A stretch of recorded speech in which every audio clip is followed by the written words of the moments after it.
Hey coders, Rajnish Kumar this side from Pep coding.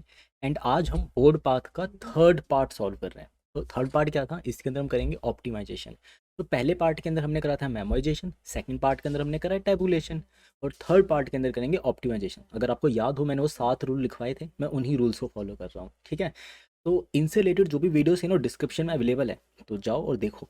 Description के अंदर आपको मेमोराइजेशन का लिंक मिल जाएगा, टैबुलेशन का भी लिंक मिल जाएगा। साथ ही साथ इस वीडियो से रिलेटेड जो इन्फॉर्मेशन है वो भी आपको डिस्क्रिप्शन में मिल जाएगी। एंड गिटहब का लिंक मिलेगा। सो गिटहब के ऊपर मैंने कोड पोस्ट कर रखा है। Got it. चलिए स्टार्ट करते हैं, देखते हैं कि इसकी ऑप्टिमाइजेशन करेंगे कैसे। ओके। सो हमने लास्ट यहाँ पे छोड़ा था, अगर आपको याद हो। तो इसके अंदर करना क्या था, मैं इन सबको रब कर लेता हूँ और इसी डीपी को दोबारा बनाते हैं। इसी डीपी को दोबारा से बिल्ड करते हैं। तो ये हमने सॉल्व कैसे करा था, ये सॉल्व करा था, एक एरे सा बनाया था हमने।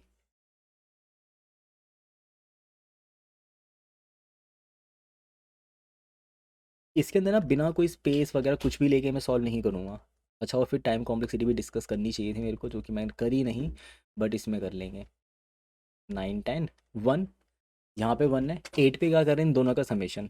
इन दोनों में एक्सेप्शन टाइप लग रहा है मुझे, देखो 1 1 हमने प्लेस कर रखा है। इसके अंदर क्या हुआ है, इस वाले की डबल वैल्यू कर दी है 2, इसकी डबल वैल्यू कर दी है 4। पता है ऐसे क्यों कर रहे हैं? क्योंकि अगर आप पीछे के लोगों का समेशन करोगे ना तो 4 ही आने वाला है। फिर देखो क्या हुआ, इसका डबल कर दिया, इन सब का समेशन 8 ही आएगा। फिर इसका डबल करके 16 कर दिया, इसका डबल करके 32 कर दिया। मैं कब तक डबल करता गया, जब तक मैं 1 2 3 4 5 6 7 तक नहीं पहुंच गया। जैसे ही मेरी वैल्यू 7 हो जाती है ना, अब देखो क्या हो रहा है। जैसे ही मैं 3 पे आया, और 3 पे मैंने पहले वाले का डबल करा, जो कि है 64, बट मुझे पीछे से 6 लोगों का समेशन कर रहा था। अगर मैं इन सब का समेशन करता तो मुझे 64 ही मिलेगा। बात बिल्कुल सही है, बिकॉज यहाँ से लेकर यहाँ तक का समेशन कितना होता है, 32, और ये 32, तो 32 प्लस 32 कितना हो गया, 32 प्लस 32, ये हो जाता है 64। बट ये वाली वैल्यू मुझे रखनी नहीं थी, तो मुझे -1 करना पड़ेगा, है ना। इन सब के समेशन में से मुझे इसको माइनस कर देना चाहिए। तो मैंने माइनस करा लास्ट वैल्यू को। तो मैं पॉइंटर टाइप कुछ रख लूँ यहाँ पर। ये देखो, मेरे को ये भरना, ये क्लिक, ये मुझे इसको मुझे फिल करना था, और दूसरा पॉइंटर यहाँ पर है। मैंने क्या करा, इस वाली वैल्यू को कर दिया माइनस। तो मेरा आंसर आएगा 64 - 1, डैट इज 60। बिल्कुल सही। अब मैं 63 का डबल करता हूँ, जैसे ही मैं 63 का डबल करता हूँ तो मुझे कितना मिलेगा, 126। तो ये वाला पॉइंटर आगे चला गया, तो ये वाला पॉइंटर भी आगे चला गया। अब मैं 126 -1 कर देता हूँ, ये पॉइंटर जहाँ पे भी पॉइंट कर रहा होगा ना उसको माइनस कर देंगे। तो ये हो जाता है 125, बिल्कुल सेम रिजल्ट आ रहा है। अच्छा, फिर दोबारा आगे गए, फिर दोबारा आगे गए, तो मैं अपना पॉइंटर लेकर गया आगे की ओर। इसको लेकर चलते हैं आगे की ओर, और इस वाले पॉइंटर को भी आगे की ओर। 125 का डबल होता है 250 -2, ये कितना आएगा, 248। और यहाँ पे जवाब भी कितना आना चाहिए था, 248। ये सब पता कब हो रहा है, जब लिंक लिस्ट का साइज़, ये लिंक लिस्ट मुझे यूज़ करना होगा। सॉरी, मैंने बोल दिया, मुझे बोलना नहीं चाहिए था। मैं पहले सोचता कि इसको कैसे करना है, बट अभी के लिए भूल जाते हैं, 2 मिनट के लिंक लिस्ट बोला है। तो मैंने जो भी डीएस यूज़ कर रखा है, उस डीएस के अंदर फ्रंट में जो भी वैल्यू रखी होगी उसका डबल करेंगे, और लास्ट वाली वैल्यू को माइनस कर देंगे। अब ये सोचो, फ्रंट को डबल करना है और लास्ट को माइनस करना है, यानी कि मुझे लास्ट वाला ना मेरे लिए इतना रेलिवेंट नहीं है, उसको मुझे डिलीट करना होगा हर बार। तो कोई ऐसा डीएस जिसमें से लास्ट में से मैं कोई चीज़ आराम से रिमूव कर पाऊँ। ऑफ कोर्स लिंक लिस्ट होता है, डबली लिंक लिस्ट। डबली लिंक लिस्ट में से आपको रिमूव लास्ट करना ओवन का काम होता है, डबली लिंक लिस्ट के अंदर, सिंगल लिंक लिस्ट के अंदर नहीं, डबली लिंक लिस्ट के अंदर। ठीक, ये काम मैं एरे में भी कर सकता हूँ, बट लिंक लिस्ट से ना काफ़ी ईजी सा हो जाएगा, क्योंकि उसके अंदर ज़्यादा कुछ मैनेज करने की जरूरत नहीं होगी। नहीं तो एरे के अंदर मुझे बार बार मॉडुलस टाइप कुछ लगाना पड़ेगा इसको फिल करने के लिए। एरे से भी होगा पर मॉडुलस लगा के होगा। तो क्या करेंगे, डबल लिंक लिस्ट है, लास्ट वाले को करेंगे रिमूव, और फ्रंट वाले को डबल करते जाएंगे। करके दिखाऊं एक बार, चलिए देखते हैं। ये सब हटाते हैं, अब तो इन सब की कोई ज़रूरत नहीं है। सो मैं डबली लिंक लिस्ट के अंदर सबसे पहले 1 रख रहा हूँ, फिर 1 रखा, यहाँ तक तो हमने कर ही दिया। तो डबली लिंक लिस्ट को ना मैं ऐसे रिप्रेजेंट करता हूँ, सिंपल। अब आए हम 2 पे, पहले वाले का डबल करो और ऐड कर दो 2। अभी भी मेरा साइज 7 से कम है, डबल करो ऐड करो। ऐड फर्स्ट कर रहा हूँ हर बार, ऐड फर्स्ट। ठीक। तो हम, ये तो जावा के हिसाब से ऐड फर्स्ट हुआ, हमें करना पड़ेगा पुश फ्रंट, क्योंकि ये है सी प्लस प्लस। फिर दोबारा डबल करा, पुश फ्रंट 16, डबल करा पुश फ्रंट, तो 1 2 3 4 5 6, साइज 6 हुआ है अभी भी। अब जैसे ही मेरा साइज 7 हो गया ना, अब मैंने डबल करके पुश कर लिया, बिल्कुल सही है। ठीक, अब 7 साइज हो गया। अब अगर साइज, अब मैं इसमें दोबारा एडिशन करता हूँ, एडिशन करा 64, बट मेरा साइज 7 से बड़ा हो चुका है, यानी कि मेरा साइज 8 हो गया। पर ऐसा नहीं होना चाहिए, मेरा साइज 7 या 7 से कम होना चाहिए था हमेशा। तो मुझे क्या करूँगा, लास्ट वाले नोड को रिमूव करूँगा, क्योंकि 64 ना इन सब का समेशन है। मुझे लास्ट वाला नोड चाहिए नहीं, क्योंकि मुझे लास्ट के 6 लोगों को सम करना था यहाँ पर, मुझे इन 6 लोगों को सम करना था यहाँ तक पहुँचने के लिए, राइट। तो मुझे -1 करना होगा। तो लास्ट वाले को रिमूव करूँगा, उसमें से माइनस कर दूंगा, तो मेरी वैल्यू कितनी आ जाएगी 63, और इसको कर दो यहाँ से रिमूव अगेन। अब देखो इन सबको जरा ऐड करके देखते हैं। देखो 32, सपोज आप ये देखो ना, अगर यहाँ पे वर्चुअली 1 होता, यहाँ पे वर्चुअली 1 होता तो क्या आता, देखें, यहाँ से लेकर यहाँ तक का समेशन 32 होता, और ये 32 होता, 64 आना चाहिए था, राइट। तो ये 64 आना चाहिए था। अब मैं यहाँ से लेकर यहाँ तक का समेशन कर रहा हूँ, यहाँ से लेकर यहाँ तक का समेशन, तो 64 का डबल आना चाहिए, बट मेरा -1 ऑलरेडी हो चुका है। तो अब सिंपल, अगर मैं यहाँ पर अभी मैं इसका डबल करूँ यहाँ पर, तो मुझे कितना मिलेगा, डबल करके मैं ऐड करता हूँ, मुझे मिलेगा 126। और यहाँ से लेकर यहाँ तक का जरा समेशन करके देखो, आपको कितना मिलने वाला है 126। ये वर्चुअल नोट हटा दो, यहाँ से लेकर यहाँ तक का समेशन करके देखते हैं।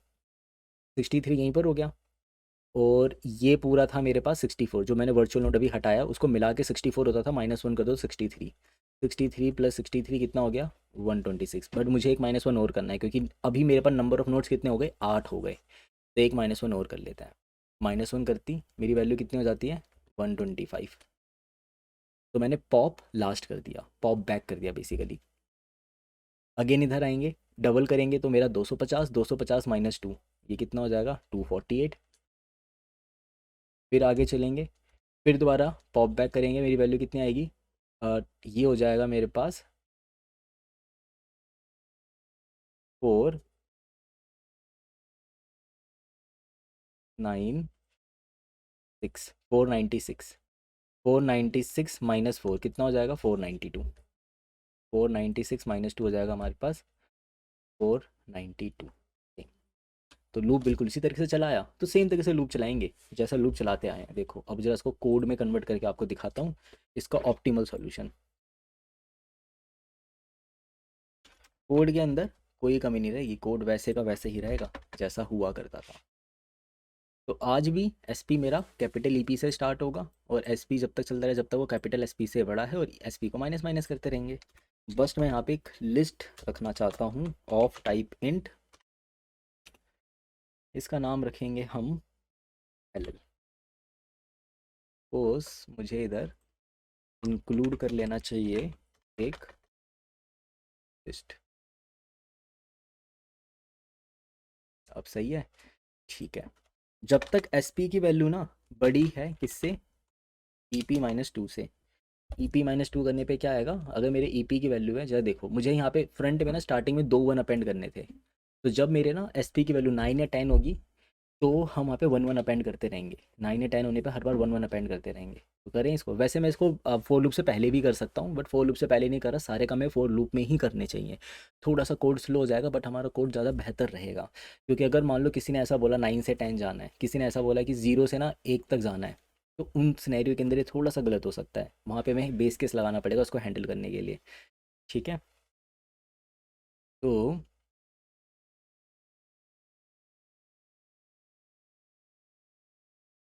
इवन बेस केस ही लगा लेते हैं, और इसको ना बाहर हैंडल करते हैं, ज़्यादा बेहतर होगा, नहीं तो फिर मैथ्स में नहीं फंसेंगे हम।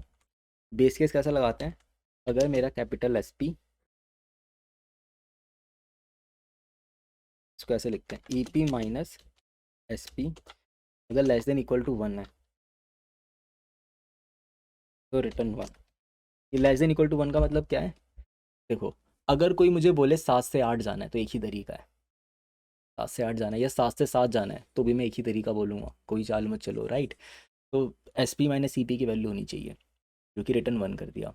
वैसे बेस केस के अंदर ना यहाँ पे हमें पूछना पड़ेगा कि अगर कोई मुझे बोले 7 से 7 जाना है तो उस सिनेरियो में आंसर क्या बोलूँ मैं, या 0 से 0 जाना है, कोई तरीका ही नहीं होता इसमें, तो 0 आंसर होना चाहिए। बट ये क्लैरिफाई करना पड़ेगा, सामने वाले इंटरव्यूअर से पूछना पड़ेगा हमें कि इन सिनेरियो के अंदर आंसर क्या रिटर्न करना चाहिए, क्योंकि आइडियली हमें 0 रिटर्न करना चाहिए। अगर वो बोलता है कि नहीं भाई आपको 0 रिटर्न करना है, तो आप यहाँ पे क्या लिखोगे, यहाँ पे बोलोगे फिर ऐसी बात है तो भाई S P minus E P minus S P return कर देता हूँ। E P minus S P value 1 हुई तो 1 रिटर्न करूँगा, 0 हुई तो 0 रिटर्न करूँगा, क्योंकि डेस्टिनेशन पर खड़े होकर डेस्टिनेशन पे ही जाना है तो कुछ 0 स्टेप ही तो लगेंगे। बट ये मुझे इंटरव्यू से पूछना पड़ेगा, बट अभी जो हमारा कोड कहता है उस कोड के अकॉर्डिंग मुझे 1 1 रिटर्न करना चाहिए। ठीक है, अब मैं क्या करता हूँ, link list dot push front 1, और ऐसे 2 पुश फ्रंट कर लेता हूँ। अब इसको -2 से चलाएंगे।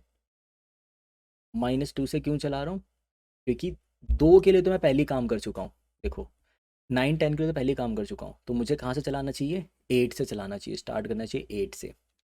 तो 8 वाले स्टेप पे आके मैं आते ही सबसे पहला काम क्या करने वाला हूँ, तो सबसे पहला काम क्या होगा मेरे लिए, सबसे पहला काम हो जाएगा, अगर L L dot size is less than equal to 7 है, तो कुछ मत करो, L L dot push front equal to 2 times of L L dot front पे जो भी वैल्यू पड़ी है ना उसका 2 टाइम्स करके ऐड कर दो। सिंपल। एल्स, एल्स में क्या करेंगे हम, एल्स के अंदर हम करेंगे L L dot push front of, तो ये 2 टाइम्स वाला काम तो मुझे हर बार ही करना है, राइट, 2 टाइम्स वाला काम तो मुझे हर बार ही करना है, चाहे उसकी वैल्यू 7 से, मतलब चाहे मेरा लिंक साइज 7 से बड़ा हो या छोटा, डबल तो हम हर बार ही कर रहे थे। बस एक कंडीशन आ जाएगी, इफ़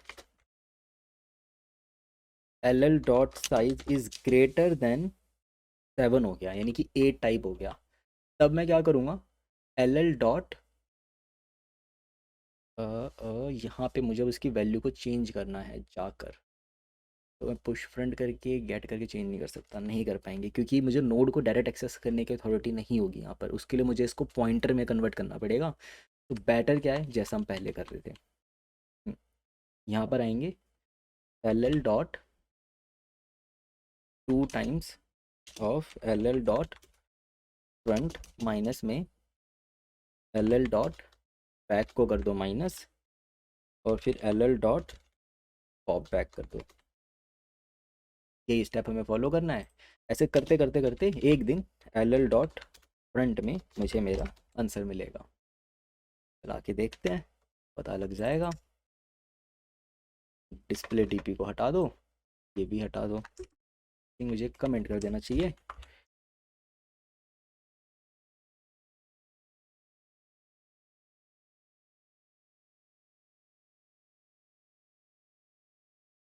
पाँच सौ चार आया है।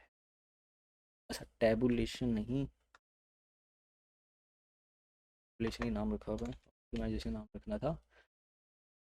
E P minus S P की वैल्यू अगर लेस देन इक्वल टू 1 है तो रिटर्न 1 यहीं से कर दो, नहीं तो लिंक लिस्ट के अंदर फ्रंट में 1 करा, फ्रंट में 1 करा, ई पी -2 से चलाएंगे, एस पी ग्रेटर देन तक चलाएंगे, 0 पे भी चलाना है।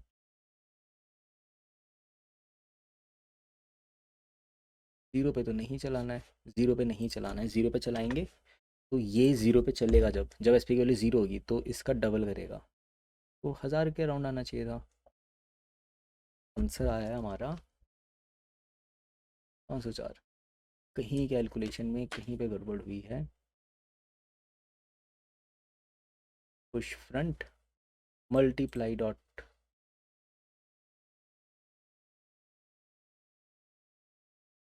Multiply dot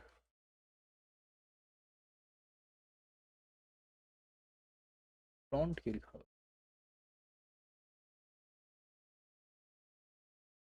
top front top back, ये नाम भी बिल्कुल सही है। इक्वल टू तक चलाओ, तब तक लिंक लिस्ट का साइज 7 या 7 से छोटा है। ये 1 2 3 4 5 6 7, 7 से छोटा था। पॉप बैक करा, 2 टाइम्स ऑफ फ्रंट किया, पैरेलल डॉट बैक को कर दिया माइनस।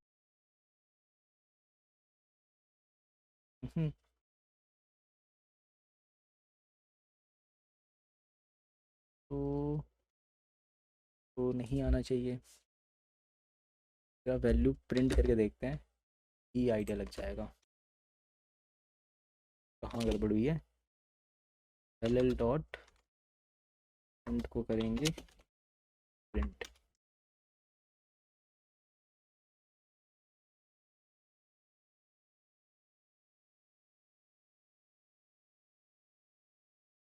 फिर 2 आया, फिर 4 आया, फिर 8 आया, फिर 16 आया, फिर 32 आया, फिर 64 आया।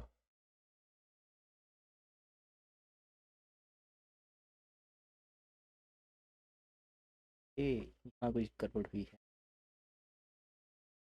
7 है, 7 से छोटा है नहीं, स्टार्टिंग के ड्राई रन में कहीं दिक्कत है। चलो फटाफट देखते हैं। 1 1 2 4 8 16, 1 2 3 4 5 6, अभी 6 साइज हुआ है, बिल्कुल सही है। 6 साइज हुआ है तो बिल्कुल सही है। 32, 7 साइज हो गया। अब क्योंकि लिंक लिस्ट का साइज 1 2 3 4 5 6 7 है, तो 7 पे दोबारा डबल तो नहीं करेंगे। अच्छा, ये चेक नहीं लगाना चाहिए। बिल्कुल सही।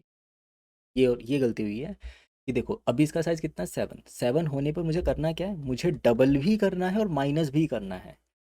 7 से छोटा है तब तक डबल करते रहो, अगर 7 के बराबर हो गया है ना, जैसे ही बराबर हो जाता है तो डबल भी करना है और साथ में लास्ट वाले को माइनस भी करना था। तो बस यहाँ पे एक छोटा सा चेक लगा लिया। तो हमने ड्राई रन करके इसको पता लगाया। बेटर क्या है, ड्राई रन कर लो, हमेशा ड्राई रन कर लो, फटाफट गलती मिल जाती है। तो कहीं फंसो ड्राई रन कर लो।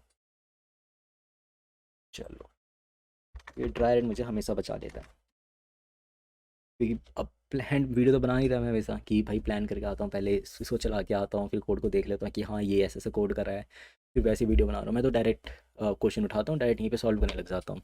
तो कई बार ऐसा होता है कि भाई वीडियो फंस जाती है या फिर कहीं पे छोटी मोटी गलतियाँ हो जाती है, कई बार ऐसा होता है। हाँ बट उससे जल्दी निकल भी जाता हूँ इसलिए, क्योंकि मैं उसको ड्राई रन कर लेता हूँ फटाफट, क्योंकि प्लान वीडियो बनाऊंगा तो बहुत टाइम लग जाएगा। वीडियो बनाने में इतनी बड़ी प्ले है, बन ही नहीं पाएगी।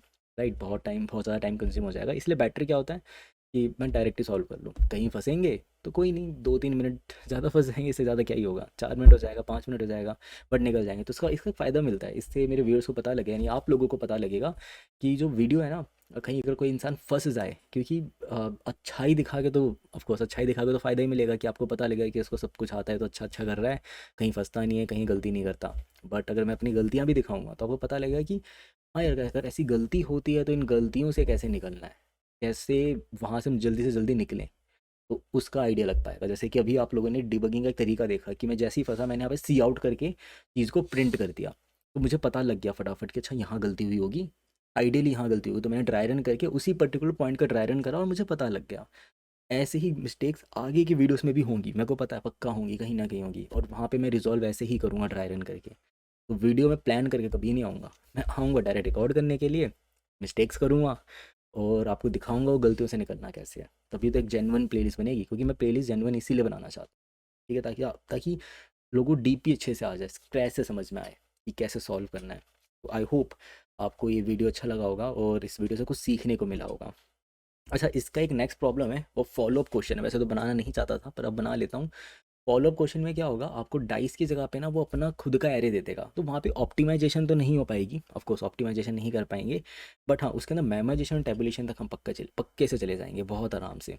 तो नेक्स्ट वीडियो उसी के ऊपर आने वाला है, इसका फॉलोअप क्वेश्चन होगा। तो क्वेश्चन क्योंकि खुद का बनाया हुआ है तो मैं इसको नाम दूंगा बोर्ड पाथ फॉलोअप क्वेश्चन। ठीक है, बोर्ड पाथ फॉलोअप क्वेश्चन करके अगली वीडियो आएगी।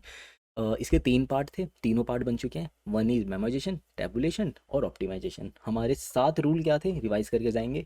7 रूल है फेथ, रिकर्सिव ट्री, फिर रिकर्सिव कोड से मेमोराइजेशन, ऑब्जर्वेशन, मेमोराइजेशन से टैबुलेशन एंड देन ऑप्टिमाइजेशन। ऐसा 6 रूल थे ये, 6 के 6 रूल हो गए। तो फेथ से लेकर हम ऑप्टिमाइजेशन तक आ गए। एंड क्योंकि ये जो स्टेप्स हैं, 2 स्टेप्स मैंने यहाँ पे कंबाइन कर दिए, मैं इसको 7 रूल ऐसे कहता था बट ये 2 स्टेप्स मैंने यहाँ पे कंबाइन कर रखे हैं। ठीक है, जैसे रिकर्सिव कोड लिखने के बाद मैं अगला स्टेप हमेशा मेमोराइजेशन कहता था, बट यहाँ पे इन स्टेप्स को मैंने से कंबाइन कर दिया है। कि रिकर्सिव कोड्स को डाटा मेमोराइजेशन के अंदर कन्वर्ट करो। तो एक लिखता था रिकर्सिव ट्री बनाओ, मतलब मेरे 7 रूल ऐसे होते थे, फेथ बनाओ, रिकर्सिव ट्री बनाओ, रिकर्सिव कोड बनाओ, देन मेमोराइजेशन बनाओ, ऑब्जर्वेशन करो, टेबुलेशन करो, ऑप्टिमाइजेशन करो। तो ऐसे 7 रूल बनते थे मेरे हमेशा। बट इस वाले सीरीज़ के अंदर मैं क्या कर रहा हूँ, अपने रूल्स को ऐसे क्लब करके बैठा हूँ कि एक रूल तो ये हो गया, रिकर्सिव कोड वहीं पे लिख के उसको मेमोराइजेशन में कर दो। यानी कि मैं इसके अंदर 2 रूल लेके चल रहा हूँ, रिकर्सिव ट्री और रिकर्सिव कोड हम यहीं पे लिख देंगे, जैसे कि लिख भी रखा है recursive code with tree. Okay, तो ये 6 रूल्स हमें फॉलो करने थे। पहली वीडियो में 3 रूल फॉलो करें, दूसरी वीडियो में 2 रूल फॉलो करें और आखिरी वीडियो में ये वाला रूल फॉलो करें। अच्छा हाँ, जाने से पहले एक बार टाइम कॉम्प्लेक्सिटी के ऊपर मैं बात करना चाहूँगा। रिकर्सिव कोड का तो नहीं, टैबुलेशन वाले का देखें एक बार कितनी टाइम कॉम्प्लेक्सिटी रही होगी। ये लूप चल रहा है कितना, E P minus S P. तो बेसिकली जितनी ई पी की वैल्यू, बेसिकली इसको एन बोल दूँ मैं, ये एन चल रहा है। और ये लूप मैक्स टू मैक्स कितना चल रहा है, 6 टाइम चल रहा है। तो इस फंक्शन की कॉम्प्लेक्सिटी कितनी हो गई, 6n। ये इसकी टाइम कॉम्प्लेक्सिटी हो जाएगी ओ ऑफ 6n, जिसको मैं कह सकता हूँ ओ एन। ये तो इसकी पहली टाइम कॉम्प्लेक्सिटी हो गई। अब जरा दूसरी इसका ऑप्टिमल सॉल्यूशन देखो। अच्छा, स्पेस कितना लगा इसके अंदर, स्पेस लग गया इसके अंदर ओ ऑफ एन का। अब अगली वीडियो देखते हैं, बोर्ड पाथ की ऑप्टिमाइजेशन। इसके अंदर मैं अंदर कुछ ऐसा कुछ खास काम नहीं कर रहा हूँ, ये सारे फंक्शन ओवन ओवन ओवन के हैं। तो लूप कितना चल रहा है इसके अंदर, इसमें प्रिसाइज ओवन का लूप चल रहा है। तो इस वाले के अंदर जिसमें लिंक लिस्ट मैंने यूज़ करा है, इसमें टाइम कॉम्प्लेक्सिटी हो गई मेरे लिए कितनी, प्रिसाइज ओवन। और स्पेस कितना हो गया इसके अंदर, ओ वन, या फिर ओ ऑफ 6 कह सकते हो आप इसको, ओ ऑफ 6 भी कह सकते हो। और मैं इसको अप्रॉक्सीमेटेड ओवन मानता हूँ, because 6 is a constant quantity, ये वेरी नहीं कर रही, तो ये ओवन हो गई। कूल। अच्छा, क्या ये काम मैं एरे से नहीं कर सकता था, ऑफकोर्स कर सकता था। अगर मैं इसको एरे से करता तो मैं कैसे करता, 0 1 2 3 4 5 6। तो मुझे ना कुछ ऐसे करना होता कि यहाँ पे मैं कुछ वैल्यू लेके चलता, फिर उसको डबल करता, फिर इसको डबल करता, फिर यहाँ पे डबल करता, फिर यहाँ पे डबल करता। फिर अगली बार अगली आइट्रेशन के अंदर मैं क्या कर रहा होता, अगली आइट्रेशन के अंदर जब मैं यहाँ पे आता, जैसी मेरी वैल्यू 6 हो जाती, जब मैं 7th इंडेक्स पे जाता ना, 7 इंडेक्स पे आती, मैं क्या करता, 7th इंडेक्स को मॉडुलस कर देता उसके लिंक लिस्ट के लेंथ से। तो मेरी मेरी वैल्यू आती 0 पे मैं क्या करता, 32 का डबल करके -1 कर देता, तो 64 हो जाता, 63 हो जाता। देन अब मैं पहुंचता 8th इंडेक्स पे, उसको एल से मॉडुलस करूँ तो 1 आएगा। तो फिर 63 का डबल करके इसको माइनस कर देता। चलो इनफैक्ट इसके ऊपर वीडियो ही बना लेते हैं, ज़्यादा बेटर रहेगा, इसका पार्ट 4 बना लेते हैं, जिसके अंदर लिंक लिस्ट के बजाय मैं इस प्रॉब्लम को सॉल्व करूँगा यूजिंग एरे। ठीक है, एरे को यूज़ करके इसको सॉल्व करते हैं। तो एरे के अंदर मॉडुलस वाली प्रॉपर्टी भी नज़र आ जाएगी आपको, और पता लग जाएगा कैसे सॉल्व करना है। ठीक है, टाइम कॉम्प्लेक्सिटी आपको मैंने बता ही दी है, इसकी टाइम कॉम्प्लेक्सिटी कितनी हो गई, ऊपर वाली टाइम कॉम्प्लेक्सिटी हो गई थी हमारी ओ ऑफ 6n, और इस वाले की टाइम कॉम्प्लेक्सिटी हो गई हमारे पास ओ ऑफ एन, प्रिसाइज एन। इसमें स्पेस था हमारा ओ ऑफ एन का, इसके अंदर स्पेस था हमारा ओ वन, या फिर ओ ऑफ 6 कह लो। अगला जो क्वेश्चन करूंगा वो भी ओ एन टाइम कॉम्प्लेक्सिटी में होगा, बट स्पेस उसके अंदर कितना होगा, ओ ऑफ 6 ही होने वाला है। ठीक है, सो नेक्स्ट वीडियो के अंदर बोर्ड पाथ की ऑप्टिमाइजेशन करूंगा यूजिंग एरे, नॉट लिंक। ठीक है, मिलते हैं फिर नेक्स्ट वीडियो में। अच्छा, अगर आपको वीडियो अच्छा लगा हो तो लाइक कर देना, साथ ही साथ कमेंट करके बताना इस वीडियो से आपको कुछ सीखने को मिला या नहीं मिला। चलिए मिलते हैं नेक्स्ट वीडियो में।